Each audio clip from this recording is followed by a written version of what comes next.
आज हम शिक्षण कौशल के अंतर्गत भाषा अध्यापन के सिद्धांत पढ़ेंगे, जिसमें देखते हैं शिक्षण के विषय में क्या दिया हुआ है। शिक्षण की सफलता के लिए छात्रों की रुचियाँ, योग्यता और रुचियाँ मतलब उनकी पसंद क्या है, योग्यता की उनके अंदर मतलब एबिलिटी क्या है, क्या वे कर सकते हैं, किस तरह से वे सीख सकते हैं, ध्यान में रखकर योजना बनानी पड़ती है। किंतु ऐसा करने में जिस विषय को पढ़ाना है उसकी विशिष्टताओं को ध्यान में रखना पड़ता है। मतलब जिस विषय को हम पढ़ाना चाहते हैं तो उसकी विशेषताओं को ध्यान में रखा जाता है। कुछ विषयों में सूचनाओं एवं तथ्यों को विशेष महत्व होता है।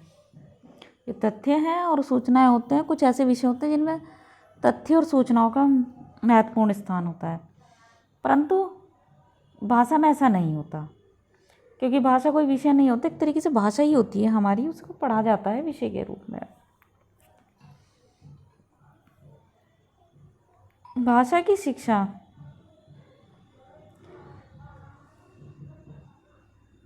की शिक्षा देने में भाषा की प्रकृति को भी ध्यान में रखना चाहिए। मतलब भाषा की जब शिक्षा दी जाए तो उसकी प्रकृति क्या होती है इसका भी ध्यान रखना चाहिए। नीचे कुछ ऐसे ही सामान्य सिद्धांतों की चर्चा की गई है, जिनमें से कुछ का प्रयोग तो सभी विषयों की शिक्षा में किया जा सकता है, किंतु कुछ केवल भाषा शिक्षा में ही व्यवहृत कर सकते हैं। पहला है स्वाभाविक सिद्धांत। स्वाभाविकता का सिद्धांत मतलब भाषा अर्जित संपत्ति तो है, मतलब जब हम जन्म लेते हैं तो उसके आधार पर जैसा हमारा वातावरण होता है हम उसी हिसाब से बोलना सीख जाते हैं, किंतु इसको सीखने की शक्ति प्रकृतिदत्त है। मतलब जैसी हमारी प्रकृति होगी, जिस तरह की हमारे अंदर योग्यता होगी, उसके हिसाब से हम उसको सीखते हैं। भाषा मनुष्य की स्वाभाविक शक्ति है। वह स्वभावतः मतलब बोलना सीखता है और सुनकर बोलकर भाषा का विकास करता है। मतलब पहले सुनता है फिर बोलता है, उसका भाषा का विकास करता है। सुनने और समझने की कला अपने आप आ जाती है। मतलब ये सुनने की और समझने की कला जो होती है वो अपने आप आ जाती है। यदि हमें बोलने की कला प्रकृति द्वारा प्राप्त न होती तो हम भाषा की अतुल संपत्ति से वंचित रह जाते। ठीक है, मतलब प्रकृति से हमें बोलने की कला ना मिलती तो हम भाषा के बारे में जान ही नहीं पाते। यह शक्ति केवल मातृभाषा सीखने तक ही सीमित नहीं होती, अन्य भाषाएं भी संपर्क में आकर सीख लेते हैं। बालकों में स्वाभाविकता का सिद्धांत अधिक काम करता है। मतलब जो स्वाभाविक रूप से अपने आप रूप से जिनका जैसा स्वभाव होता है उस हिसाब से सीखते हैं, तो इसलिए स्वाभाविकता का सिद्धांत अधिक काम करता है बच्चों की भाषा सीखने में। उनमें भाषा को स्वतः स्फूर्ति शक्ति के माध्यम से सीखने की योग्यता अधिक होती है। प्रौढ़ व्यक्तियों में यह शक्ति कुछ कुंठित हो जाती है। मतलब जैसे व्यक्ति बड़ा होता जाता है, उसकी आयु बढ़ती जाती है, तो उसमें ये शक्ति कुछ कम होती चली जाती है, बल्कि बालकों में ये शक्ति ज़्यादा रहती है भाषा सीखने की। दूसरा है प्रयत्न का सिद्धांत। मतलब अभ्यास करें, कोशिश करने के द्वारा, तो ये प्रयत्न का सिद्धांत है भाषा का दूसरा सिद्धांत, अर्थात भाषा अध्यापन का दूसरा सिद्धांत। भाषा एक जटिल एवं सूक्ष्म विषय है, अतः इसे केवल स्वाभाविक शक्ति द्वारा ही नहीं सीखा जा सकता। इसके अध्ययन में प्रयत्न की आवश्यकता पड़ती है। मतलब इसे सीखने के लिए मनुष्य को कोशिश करनी ही पड़ती है। भाषा के साहित्यिक रूपों का भाषा के जो साहित्यिक रूप है उनका विधिवत अध्ययन करना पड़ता है। आलंकारिक एवं कलात्मक भाषा प्रयत्न द्वारा सीखी जाती है। श्रुति लेख, वाक्य रचना, सस्वर पठन, अनुवाद जैसे कार्यों में प्रयत्न की आवश्यकता पड़ती है। मतलब जो अनुवाद अगर हमें करना पड़ता है किसी एक भाषा से दूसरी भाषा में अगर हम करते हैं तो उसमें हमें कोशिश करनी पड़ती है, सीखना पड़ता है उसके लिए, उन्हें करने के लिए अनुवाद को ट्रांसलेट करना, अर्थात एक लैंग्वेज से दूसरी लैंग्वेज में ट्रांसलेट करना। भाषा की शुद्धता के लिए प्रयत्न भी करना पड़ता है। मतलब भाषा को शुद्ध रूप से सीखने के लिए उसमें अभ्यास करना पड़ता है, प्रयत्न करना पड़ता है। अब देखते हैं लेखन कार्य से पूर्व मौखिक कार्य का सिद्धांत। सर्वप्रथम बालक बोलना सीखता है, अतः भाषा शिक्षण में पहले मौखिक कार्य करना चाहिए, क्योंकि सबसे पहले बच्चा बोलना ही सीखता है, तो इसलिए सबसे पहले मौखिक कार्य करना चाहिए। मौखिक कार्य सिखाने के बाद लिखना सिखाना चाहिए। पहले मौखिक रूप से सिखाओ, फिर उसके बाद उसे लिखना सिखाना चाहिए। पढ़ना भी लिखने के पूर्व सरल होता है, मतलब पढ़ना भी उसे लिखने से पहले आ जाना चाहिए। तो इसलिए सबसे पहले वर्णमाला लिखना सिखाने से पूर्व पढ़ाने का अभ्यास करना चाहिए। वर्णमाला लिखना सिखाने से अच्छा है कि उसको पहले पढ़ाने का अभ्यास कराया जाए। मैडम मोंटेसरी ने इस सिद्धांत का विरोध किया है, किंतु भाषा की प्रकृति को देखते हुए यह निश्चित रूप से कहा जा सकता है कि मौखिक कार्य पहले होना चाहिए। ठीक है, अर्थात तो जो बोलकर कार्य किया जाता है उसको पहले किया जाना चाहिए। उसके बाद है बोलने और लिखने में सामंजस्य का सिद्धांत, मतलब किस तरह से उसको व्यवस्थित किया जा सकता है, सामंजस्य बनाया जा सकता है, उसका सिद्धांत। बोलने और लिखने को नितांत पृथक क्रियाएं नहीं समझना चाहिए और न ही इन्हें पृथक क्रियाओं की भांति सिखाना चाहिए। मतलब बोलने और लिखने की क्रियाएं अलग नहीं समझनी चाहिए। पृथक रूप से लेने पर दोनों में सामंजस्य नहीं हो पाता और इसका कुपरिणाम वर्तनी की भूलों के रूप में हमें दिखाई पड़ता है। लिपि संबंधी अज्ञान एवं उच्चारण संबंधी दोषों का एक कारण सिद्धांत का प्रयोग न करना भी है।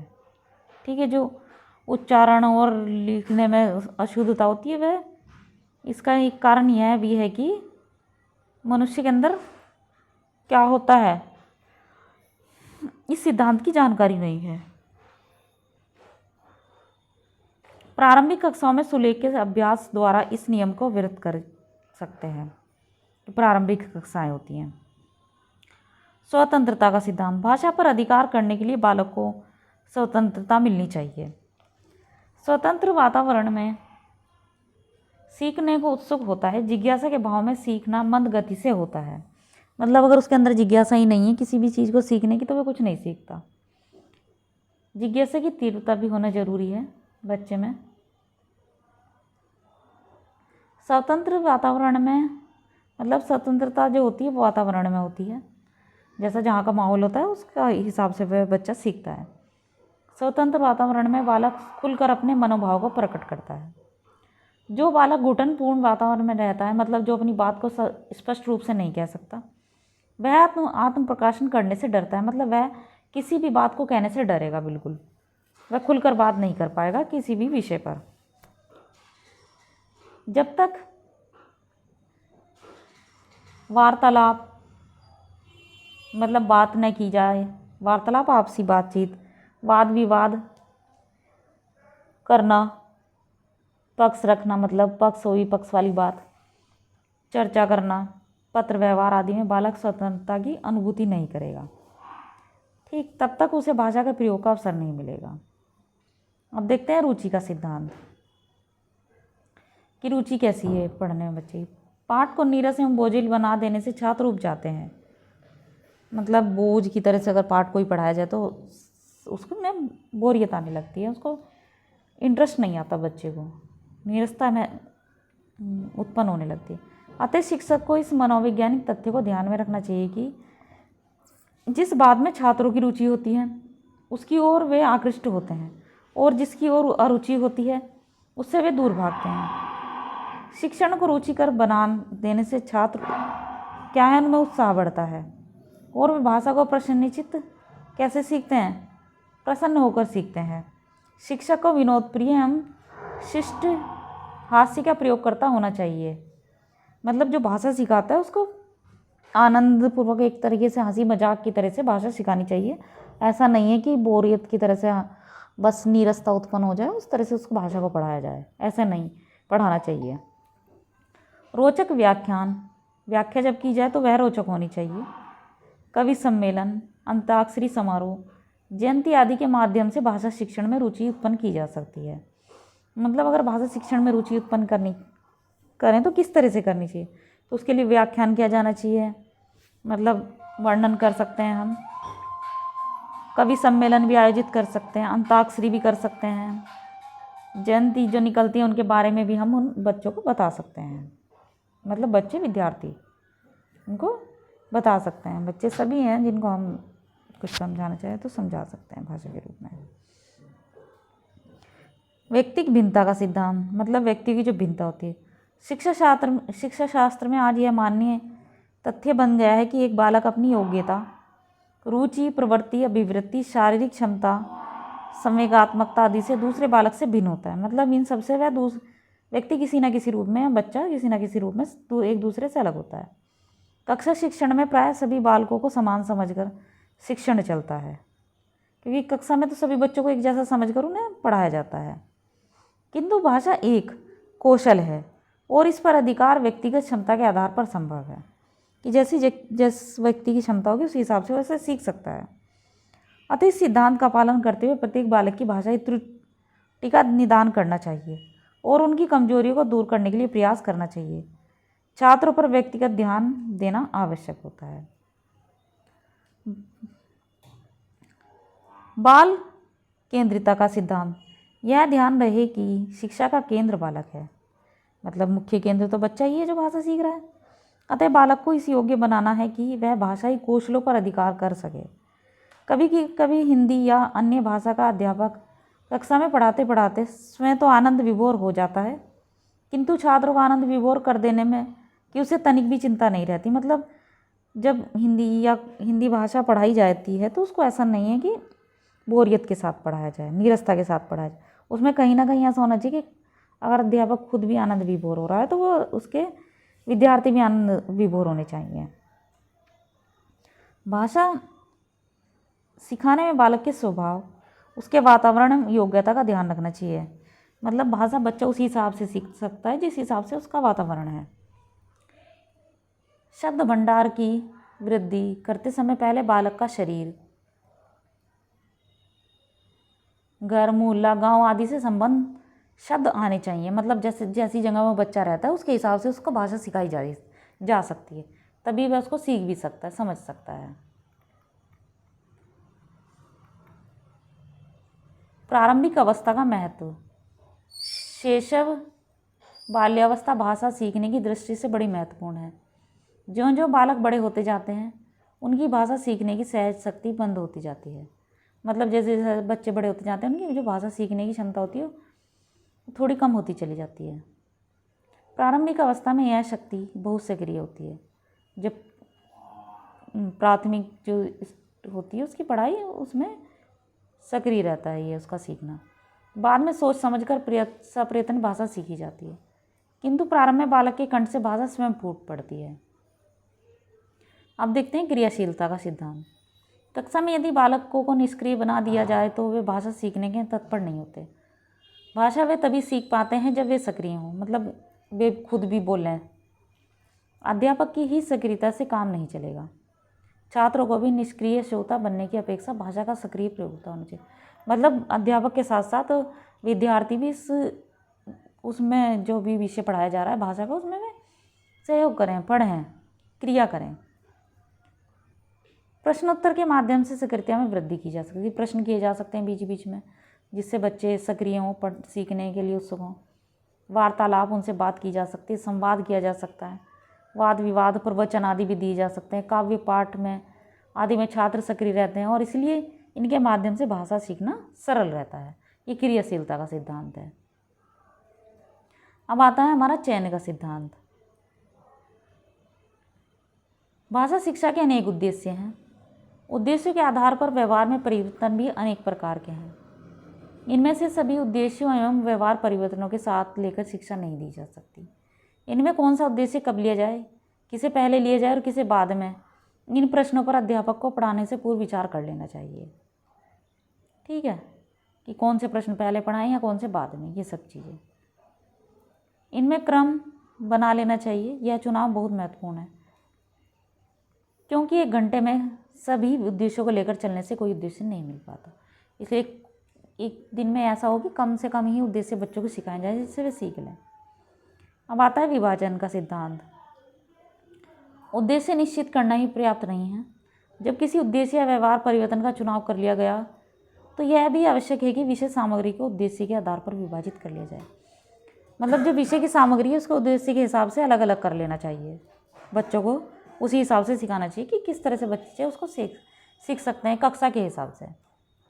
बच्चे की मतलब जो बच्चे हैं उनका सीखने का तरीका क्या है, इस आधार पर भी किस उद्देश्य के लिए कौन सी सामग्री उपयुक्त होती है, कौन से पाठ्य बिंदु हों, क्या क्रियाएं हों तथा कितनी अनुविधियाँ बांटी जाएं, इन प्रश्नों पर विचार कर लेना चाहिए और यथोचित पाठ्य योजना बना लेनी चाहिए। अनुकरण का सिद्धांत। अनुकरण का सिद्धांत है इसमें भाषा शिक्षण में अनुकरण का विशेष महत्व है। शिशु जो बच्चे होते हैं छोटे, वे ज़्यादा अनुकरणशील होते हैं, मतलब वे देखकर ज़्यादा सीखते हैं। अनुकरण की प्रवृत्ति बाल्यावस्था में ही नहीं, किशोरावस्था में भी होती है। मतलब बचपन जो होता है उनका, एक तो शैशव बच्चा छोटा होता है जब बहुत, फिर उसके बाद थोड़ा बड़ा होता है, फिर उसकी किशोरावस्था आती है, तब भी वह सीख जाता है। आगे चलकर यह प्रवृत्ति कम होती जाती है। प्रारंभ में बालक अनुकरण के आधार पर ही भाषा सीखते हैं। वर्णों का उच्चारण अनुकरण पर ही निर्भर है। शब्दों का प्रयोग एवं वाक्य विभाजन अनुकरण का ही परिणाम है। तो छात्रों को अनुकरण के अवसर पर उपलब्ध होने चाहिए। एक बात और है कि छात्र अधिकतर शिक्षकों की भाषा का ही अनुकरण करते हैं। मतलब जैसे उनके शिक्षक बोलते हैं, वे ज़्यादातर उसी तरह से सीखते हैं। ये प्रारंभिक अवस्था में जिस तरह से बच्चों को भाषा सिखाई जाती है, आगे भी वे ऐसी भाषा बोलते चले जाते हैं। अतः शिक्षक को आदर्श प्रस्तुत करना चाहिए और भाषा का प्रयोग में सदा सावधान रहना चाहिए। अभ्यास का सिद्धांत। महाकवि वृंद का एक दोहा है, रसरी आवत जात से सिल पर होत निशान, करत करत अभ्यास के जड़मति होत सुजान। ये महाकवि वृंद हैं। इनकी काफ़ी बड़ी कहानी है कि मतलब ये भी इनके बारे में कहा जाता है कि बचपन में मूर्ख थे तो इनको विद्यालय से निकाल दिया जाता है। उसके बाद ये जाकर कुएं की एक शिला पर बैठ जाते हैं। वहाँ जा देखते हैं कि कुछ महिलाएं वहाँ से पानी निकालती हैं रस्सी से, तो उस रस्सी से निशान पड़ते जाते हैं। कुएं से पानी निकालने पर मतलब कुएं पर निशान पड़ जाते हैं पत्थर पर। जो रस्सी है उस रस्सी से कुएं पर निशान हो जाते हैं। जो पत्थर होता है मतलब कुएं का, उस पर निशान हो जाते हैं रस्सी से, बार बार उस रस्सी को खींचने से।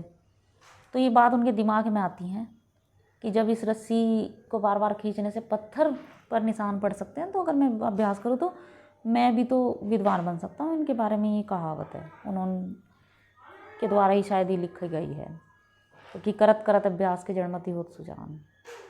ठीक। थॉर्नडाइक ने अभ्यास के नियम को सीखने का एक नियम स्वीकार किया है। भाषा एक कौशल है और इसका विकास एक अभ्यास पर ही निर्भर है। मतलब जितना अभ्यास करेंगे तभी इसको ज़्यादा सीखा जा सकता है। अभ्यास का जो कर्म होता है कहीं भी टूट जाए, शेषवावस्था से, मतलब जब बचपन में जो नर्सरी क्लास है वहीं से अगर बच्चा जैसा व्यवहार लेता है, जैसा बोलना सीखता है, वो वैसे ही आगे सीखता चला जाता है। तो अगर उसमें बीच में भी कहीं टूटता है तो समस्या आ जाती है। भाषा पर अधिकार धीरे धीरे समाप्त हो जाता है। बहुत से हिंदी भाषी लोग बांग्ला, उड़िया, तेलुगु, तमिल या फ्रेंच, जर्मनी, रूसी जैसी भाषाएं प्रयत्न से सीख लेते हैं, किंतु अभ्यास न करने से बाद में वे इन्हें लिख पढ़ बोल नहीं सकते। भाषा सीखने की आदत डालना आवश्यक है। आदत अभ्यास का परिणाम है। अभ्यास से आदत बनती है। इसीलिए भाषा शिक्षण में कंठस्थ करने का अपना महत्व है। भाषा सामग्री को कंठस्थ कर लेने से झिझक, संकोच, अशुद्धि, आशंका आदि से छात्र बच जाते हैं। अतः यौगिक शब्दों, कहावतें, मुहावरे, कुछ संवाद, कुछ कविताएं छात्रों को अवश्य कंठस्थ होनी चाहिए। कुछ ना कुछ उन्हें याद होना चाहिए। अभ्यास के लिए महर्षि पतंजलि हैं, रुचि, नैरत्य और वैराग्य 3 बातें आवश्यक बताई हैं।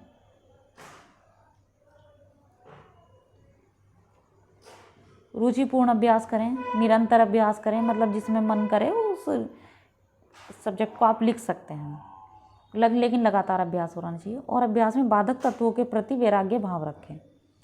जो बाधा उत्पन्न करते हैं अभ्यास में, उन्हें अलग रखें।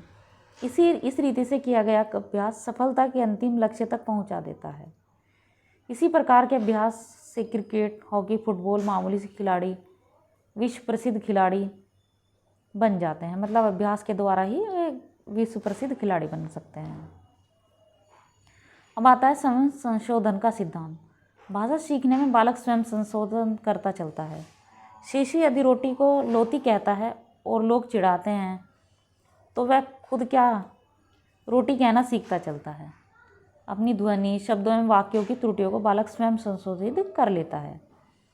इस संशोधन की सहज प्रवृत्ति के बाद में भी लाभ उठाना चाहिए और यथासंभव मतलब जैसे संभव हो सके छात्र भाषा का स्वयं संशोधन करें।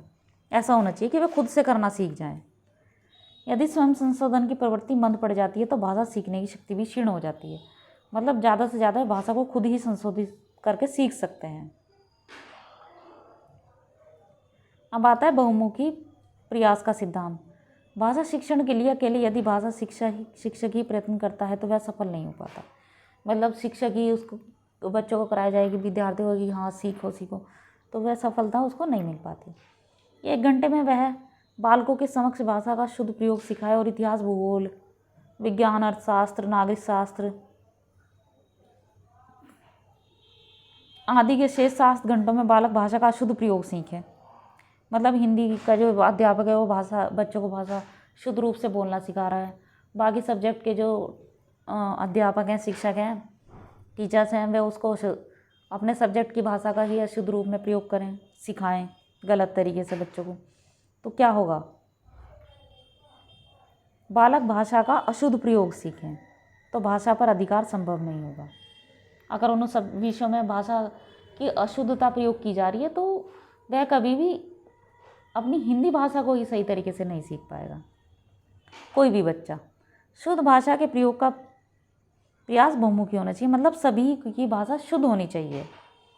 सभी विषयों के शिक्षण में इस पर बल होना चाहिए। पाठ्यक्रमोत्तर कार्यों में भी भाषा का शुद्ध प्रयोग होना चाहिए। शिक्षण सूत्रों के प्रयोग का सिद्धांत। प्रसिद्ध शिक्षा शास्त्री हर्बर्ट स्पेंसर ने शिक्षण विधि पर विचार करते समय शिक्षण प्रक्रिया के विश्लेषण के आधार पर कुछ सामान्य शिक्षण सूत्रों की रचना की, जिनमें से कुछ का प्रयोग भाषा शिक्षण में भी किया जा सकता है। ये सूत्र सामान्य सिद्धांत ही हैं। इन शिक्षण सूत्रों की विशद व्याख्या यहाँ नहीं की जाएगी क्योंकि इनकी चर्चा शिक्षा सिद्धांत की पुस्तक का विषय है। यहाँ केवल उनका उल्लेख भाषा के संदर्भ में किया जा रहा है। जिन शिक्षण सूत्रों का प्रयोग भाषा शिक्षण में किया जा सकता है वे निम्नलिखित हैं। पहला है मूर्त से अमूर्त की ओर। मतलब जो सामने है उससे जो सामने नहीं है उसकी ओर जाना। इसे स्थूल से सूक्ष्म की ओर भी कहा जाता है। घोड़ा देखकर घोड़े का प्रत्यय बनाया जाएगा। मॉडल, चार्ट आदि के सहारे किसी वस्तु का वर्णन सरल होता है। फिर है दूसरा ज्ञात से अज्ञात की ओर। मतलब जानकारी से जो जानकारी नहीं है उसकी ओर जाना। जो बात छात्र जानता है उसे आधार बनाकर अज्ञात वस्तु की जानकारी देना। सरल से कठिन की ओर। सरल से कठिन की ओर मतलब आसान से कठिनता की ओर। सरल शब्दों, वाक्यांशों, मुहावरों, गीतों आदि को पहले पढ़ाना चाहिए, तत्पश्चात कठिन विषयों को लिया जाए। पूर्ण से अंश की ओर। पूरा पढ़ने के बाद कुछ अंश की ओर जाना, मतलब भागों की ओर बढ़ना। इसी शिक्षण सूत्र के आधार पर कहा जा सकता है कि पहले वाक्य, फिर शब्द और उसके बाद वर्ण की शिक्षा दी जाए। इसका मतलब यह है पहले संपूर्ण कविता पढ़ाई जाए, उसके बाद उसके खंड हो, मतलब छोटे छोटे अलग हिस्से किए जाएं, खंड किए जाएं। प्रकृति का अनुसरण। बालकों की प्रकृति के अनुसार शिक्षा दी जाए और प्राकृतिक वातावरण में शिक्षा हो। भाषा सिखाने में प्राकृतिक वातावरण एवं बालक के स्वभाव का विशेष महत्व हो।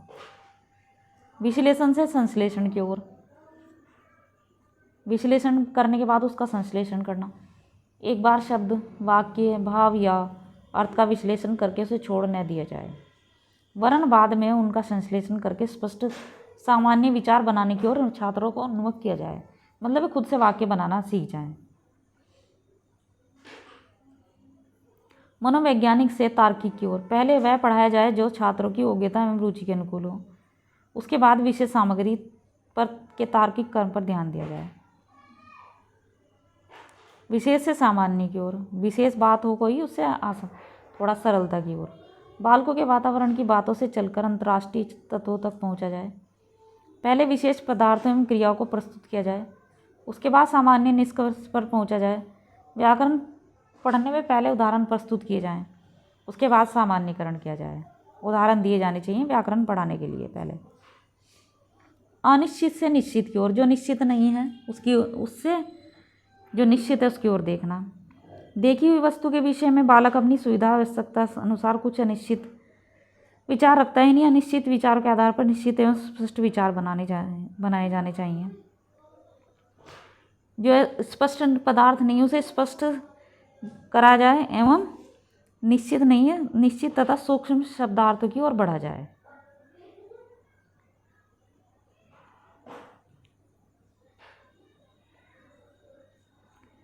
हेराल्ड पामर द्वारा वर्णित सिद्धांत। ऊपर भाषा शिक्षण के जिन सामान्य सिद्धांतों की चर्चा की है उनमें लगभग सभी प्रमुख बातें आ गई हैं।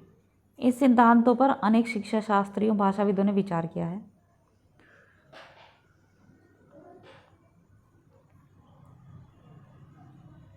प्रसिद्ध भाषा शास्त्री हेराल्ड पामर ने भाषा अध्ययन नामक पुस्तक में कतिपय सामान्य सिद्धांतों की चर्चा की है। वे हैं निम्नलिखित। पहला,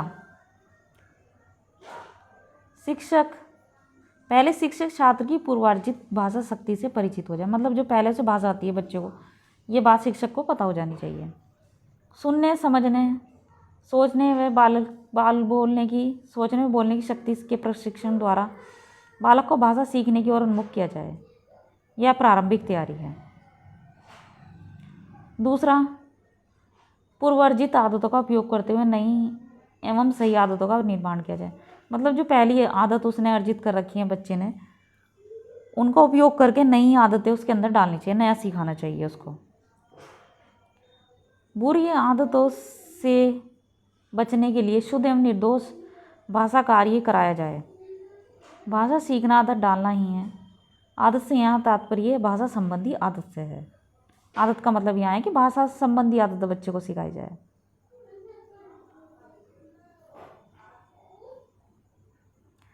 भाषा कार्यों को क्रमबद्ध बनाया जाए जिससे छात्रों की उत्तर प्रकृति हो। मतलब कर्म से ऐसा पढ़ाया जाए उनको कि जिससे वे प्रश्नों के उत्तर दे सकें और उत्तरोत्तर वृद्धि होती चली जाए उनकी। भाषा के विविध अंगों और क्रियाओं में संतुलन का ध्यान रखना चाहिए। भाषा के जो विविध अंग हैं उनके क्रिया संतुलन का ध्यान रखते हुए अनुपात ठीक रखना। ऐसा ना हो कि बोलने, सुनने, समझने, लिखने और पढ़ने में किसी अंग का ठीक से विकास ही ना हो सके, ये भी ध्यान रखना चाहिए। नंबर 6 है इसमें कंठस्थ करना। नंबर 7 अमूर्त भाषा सामग्री को मूर्त पदार्थों के सारे प्रस्तुत करना। जो अदृश्य है उसे सामने प्रस्तुत करना। नंबर 8 बालक की रुचि को बनाए रखना और प्रस्तुतिकरण को रोचक बनाना। नंबर 9 बहुमुखी प्रयास द्वारा भाषा शिक्षण का प्रयत्न करना। उपयुक्त सिद्धांतों की व्याख्या विस्तार से पहले की जा चुकी है। पामर द्वारा वर्णित सिद्धांत भाषा शिक्षण के मान्य सिद्धांत हो चुके हैं। मतलब जो पामर ने सिद्धांत दिए इनके सिद्धांत भाषा में माने जा चुके हैं। इस अध्याय में वर्णित सिद्धांत सामान्य सिद्धांत हैं।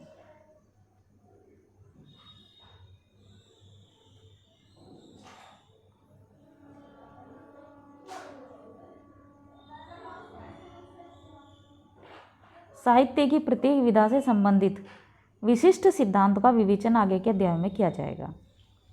ठीक है, तो ये क्या है, इसमें भाषा से संबंधित आज हमने सिद्धांत पढ़े जो बहुत महत्वपूर्ण है कि प्रारंभिक रूप से बच्चे को किस तरह से शिक्षा मतलब दी जाए, भाषा की शिक्षा दी जाए।